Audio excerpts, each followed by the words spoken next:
دیکھیں جی آج ہم نے پڑھنا ہے غنہ. کیا پڑھنا ہے؟ غنہ کی اقسام پڑھنی ہے اور غنہ کی تعریف. غنہ کسے کہتے ہیں؟ ناک میں آواز لے کر جانے کو کیا کہتے ہیں؟ غنہ. یہ تو آلریڈی آپ نے قاعدے میں پڑھ لیا کہ غنہ ہے. ٹھیک ہے؟ کیا ہے جی؟ غنہ. اب غنے کی اقسام ہیں. پہلی قسم کیا ہے جی؟ غنہ آنی. شاباش. اور دوسری قسم کیا ہے؟ غنہ زمانی.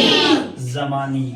آنی آنن فانن سے ہے، یعنی فوراً، جو فوراً ادا ہو جائے، جس میں دیر نہ لگے.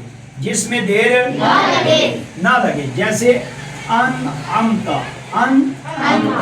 انعمتا اس میں دیر لگی ہے؟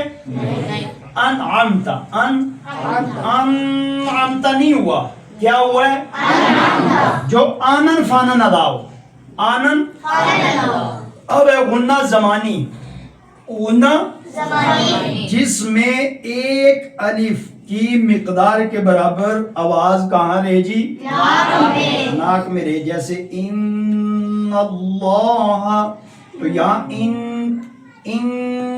یہ جب غنہ کیا جائے گا ایک الف یعنی دو حرکات کے برابر آواز جو ہے وہ کہاں رہے گی؟ شاباش. اب آگے غنہ زمانی کی دو قسمیں.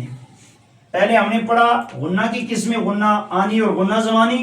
پھر غنہ زمانی کی آگے دو قسمیں. غنہ زمانی کی دو قسمیں کون سی ہیں؟ مظہرہ اور مخففہ. مظہرہ اور مظہرہ ظاہر کرنے سے ہے، مخففہ کا معنی ہے پوشیدہ کرنا. ٹھیک ہو گیا؟ جیسے اظہار آپ نے پڑھا تھا نا، اسی اظہار سے یہ لفظ لے لیں گے اور مخفف اخفاء سے یہ سمجھ لیں گے، کوئی مشکل نہیں ہے. مظہرہ کی تعریف کیا ہے؟ کہ جس کی آواز ظاہر ہو. جس کی آواز کیا ہو؟ ظاہر. اور یہ غنہ نون اور میم مشدد میں ہوتا ہے، جس کی آواز پورے طریقے سے ظاہر ہو. ان یہاں پورے طریقے سے نون ظاہر ہو رہا ہے. عم يتساءلون. عم یہ اصل میں کیا تھا؟ عن ما تھا، پھر وہ ایک الگ بحث ہے. عم يتساءلون.